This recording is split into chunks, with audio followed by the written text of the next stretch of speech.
Aneh bin ajaib, katanya mau jadi cagup DKI, tapi Wiz Khalifa malah semakin kurang ajar. Ditulis oleh Ferry Fadly dari laman siwar.com. Sesuai dengan target, jauh sekali dari apa yang dikatakan oleh media sosial, terutama kalangan buzzer-buzzer yang otaknya dikit itu jauh sekali. Wiz adalah sosok yang penampilannya berbanding terbalik dengan Anies. Kalau Anies nampak selalu berusaha cool, menjaga kata-kata, berwibawa, lembut, rasional, Wiz sebaliknya.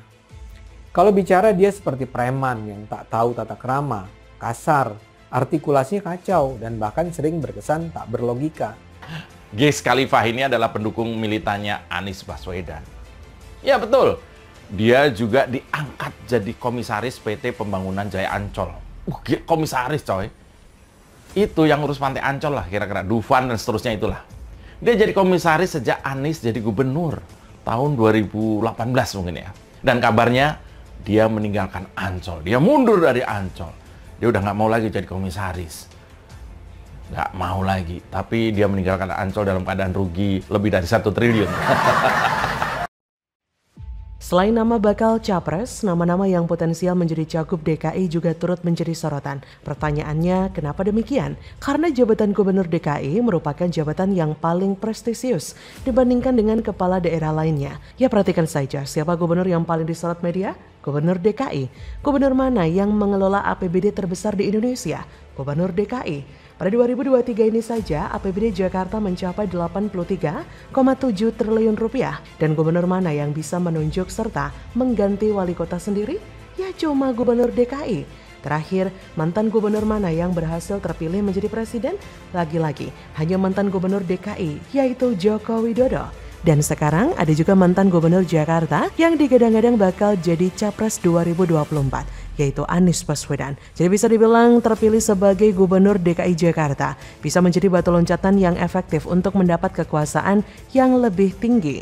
Lantas siapa saja sih yang sudah muncul ke permukaan yang akan bertarung di Pilgub DKI 2024? Ya cukup banyak. Yang pertama Riza Patria, si kader Gerindra yang dulu menjabat sebagai Wagub DKI. Ada juga Ridho Rahmadi. Politisi satu ini awalnya bukan seorang politisi tapi dosen. Kemudian sosok yang bakal digadang-gadang ikutan Pilgub DKI 2024 berikutnya adalah Wiz Khalifa. Bagi pengguna Twitter tentu sangat mengenal si Wiz ini karena selain mengaku sebagai mantan komisaris Ancol, ia juga aktif di medsos yang dimiliki oleh Elon Musk itu. Cuitan-cuitannya juga berkarakter sehingga lebih mudah diingat orang. Salah satu karakter dari cuitan Wiz adalah kurang ajar alias nggak bermoral. Dan si Wiz mau jadi cagup DKI ini juga bukan lagi digadang-gadang tapi dia sendiri yang mengatakan siap maju Pilgub DKI. Pria berkepala botak yang dijuluki Tuyul Ancol oleh netizen tersebut menuturkan Anies telah berhasil mengubah Jakarta menjadi luar biasa setelah berhasil menghadirkan keadilan sosial di tengah-tengah masyarakat. Supaya Jakarta tidak jatuh ke tangan gubernur yang salah, maka dialah yang seharusnya menjadi penerus Anies tersebut. Jarang-jarang loh ada tuyul yang mau jadi gubernur. Biasanya sih kan nyolong duit, itu kerjaannya. Hanya saja ini yang lucu. Yang namanya cagup itu kan tugasnya cuma 2. Pertama meyakinkan partai agar mau mengusungnya, kedua meyakinkan masyarakat agar mau memilihnya. Agar partai dan pemilih berpihak kepadanya maka mau tidak mau si cagup harus menjaga sikap, tutur kata, moral dan perilaku. Seperti nggak berkata jorok, sopan santun dan lain-lain. Nah yang justru dilakukan Wiz Khalifa sebaliknya. Semakin hari semakin kurang ajar aja dia di medsos. Seperti dia pernah menyebut netizen pemilik akun Twitter @suaraborneo, otak dikit dan gembel. Kejadian itu berawal dari cuitan @suaraborneo yang mengomentari Wiz yang pamer foto lagi bangun rumah. Ia berkata, "Weh, habis menjabat komod Ancol langsung bangun rumah, tuyul banyak uang nih." Tutur dia. Cuitan itu langsung disambar oleh Wiz Khalifa. OD atau otak dikit. Gak semua orang bernasib gembel kayak lo. Tanah itu gua beli dari 2014, baru sempat sekarang gua bangun. Masih ada lagi di wilayah lain. Paham Ode? Waduh dodo. Selanjutnya Wiz juga pernah pamer foto dirinya bersama presenter catatan demokrasi di TV One yang cewek.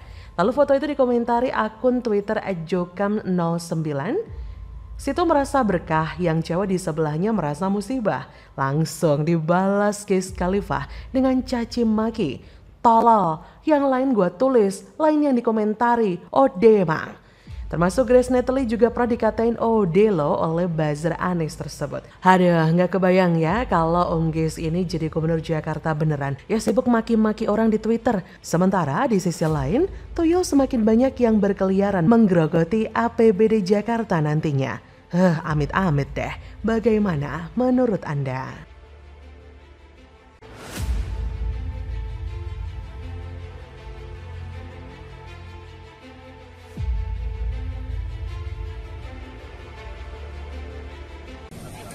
Ancol Victory Lap Formula E yang pertama, kedua, dan ketiga akan kembali datang di Jakarta. Mampus, akhirnya Geis kena prank Jakpro, sok-sokan serang Pras dan mantu Jokowi jadi panitia Formula E. Ternyata Pras dan Bobby malah nolak mentah-mentah.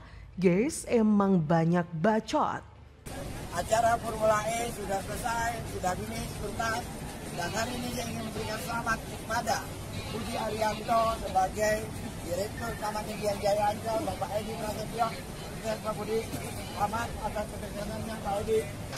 Saya ingin menyampaikan terima kasih tentunya pertama ya kepada Ketua IMI Pak Bambang Susatyo kemarin sempat menugaskan saya di steering komite di Formula E, namun saya kemarin menyampaikan, sebelumnya juga sudah pernah menyampaikan kepada Pak Bambang Susatyo, karena tugas saya di Medan masih banyak Pak, saya bilang tugas saya masih banyak di Medan, saya takut tidak mampu untuk menjalankan tugas di steering komite di Formula E, saya mohon maaf saya belum bisa, saya bilang. Jadi Formula E di Jakarta memang kami kritisi. Yang pertama tempatnya di Monas, penebangan pohonnya. Kalau semula tempatnya dilakukan dengan baik, kami tidak mengkritisi itu. Kemudian dari politik anggarannya. Padahal ada skala prioritas sesuai dengan janji kampanye dari Pak Anies. Prioritas dalam menangani banjir, prioritas dalam menangani DP 0%, itu kan begitu banyak. Kemudian berbagai bentuk pergerakan UMKM, itu yang seharusnya diprioritaskan dahulu. Formula E ini benar-benar bola yang panas buat Anies Baswedan.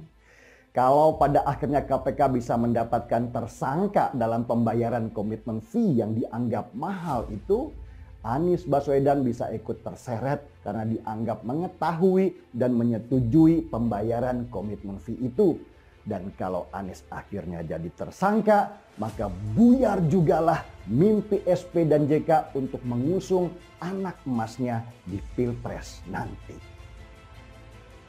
Mantan Komisaris PT Pembangunan Jaya Ancol, Geis Khalifah, mengomentari masuknya nama Ketua DPRD DKI Jakarta, Prasetyo Edi Marsudi, dan menantu Presiden Joko Widodo yang juga Wali Kota Medan, Bobi Nasution, menjadi panitia Formula E 2023. Pria yang dikenal sebagai loyalis mantan Gubernur Jakarta, Anies Baswedan itu mengungkapkan pandangannya melalui akun Twitternya @geis_khalifah.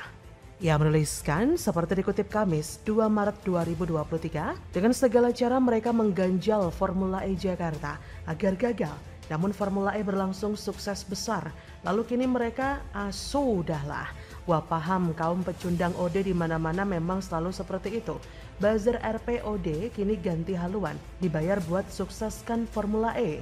Namun sayang seribu sayang, faktanya isu masuknya Ketua DPRD DKI Jakarta tersebut dalam jajaran kepanitiaan Formula E yang jadi bahan gorengan kadrun malah dibantah telak. Diketahui Ketua DPRD DKI Jakarta, Prasetyo Edi, membantah keras kabar dirinya masuk dalam jajaran Dewan Pengarah atau Steering Committee dari Formula E 2023. Prasetyo mengaku tidak masuk dalam jajaran kepanitiaan ajang balap mobil listrik itu. Mantan itu tentu merespon tudingan bahwa dirinya tengah diisukan masuk dalam jajaran kepanitiaan dari ajang balap mobil listrik Formula E 2023. Politikus PDIP ini menyebut dirinya lebih memilih fokus menjalankan tugasnya sebagai Ketua DPRD DKI. Saat ini, banyak pekerjaan mengurus ibu kota yang menantinya. Lebih tepatnya dirinya tengah disibukkan membahas APBD perubahan tahun 2023 yang harus tepat waktu. Tentu kabar masuknya Ketua DPRD DKI Prasetyo Edi Marsudi dan Wali Kota Medan Bobi Nasution yang notabene menantu Presiden Jokowi adalah hal yang mengejutkan. Tak ada angin, tak ada hujan, tiba-tiba Jakpro mengumumkan susunan kepanitiaan pengawas atau Steering Committee Formula E 2023 yang mana Jakpro menyebut ada Pras dan Bobi di sana. Konyolnya, ini jadi blunder yang tentunya digoreng habis-habisan oleh lawan politik. Dulu menentang, sekarang adem, sehingga muncul tuduhan kalau dulu menolak karena tidak dilibatkan. Belum genap sepekan isu ini berhembus, sudah dibantah telak oleh orang-orang yang bersangkutan. Bahkan, Bobi Nasution juga mengambil keputusan tepat ketika menyatakan bahwa dirinya menolak untuk mengambil bagian dalam kepengurusan sebagai steering committee, seperti yang diminta oleh Bambang Susatyo. Bobi juga sempat mengungkapkan bahwa sebelum SK panitia tersebut keluar, ia sudah menyampaikan keengganannya untuk menjadi panitia Formula E kepada Ketua MPR RI tersebut. Kan jadinya malu tuh si Tuyul Ancol kena prank Jakpro. Udah banyak ngomong, ngoceh sana-sini, bacot sana-sini. Seolah-olah Pras di framing menjilat ludahnya sendiri. Pras dan Bobi malah ogah jadi panitia karena sibuk. Ini yang kemudian jadi lucu dan membagongkan. Buzzer Anies sudah capek-capek goreng isu, ternyata malah nge-hoax. Lagian Pras dan Bobi mana mau sih ikutan terlibat dalam gelaran ajang balap listrik Formula E Anies yang jelas-jelas banyak skandal dan tidak menguntungkan itu. Mengingat Ketua DPRD DKI berasal dari PDIP. Saya pun yakin setelah heboh Formula E sebagai proyek ambisius Gubernur Jakarta yang katanya nggak bisa kerja itu, Bobi sejak awal juga pasti akan menolak dan tinggal menunggu waktu saja untuk menyampaikan hal itu kepada Bamsud. Jadi bagaimana menurut Anda?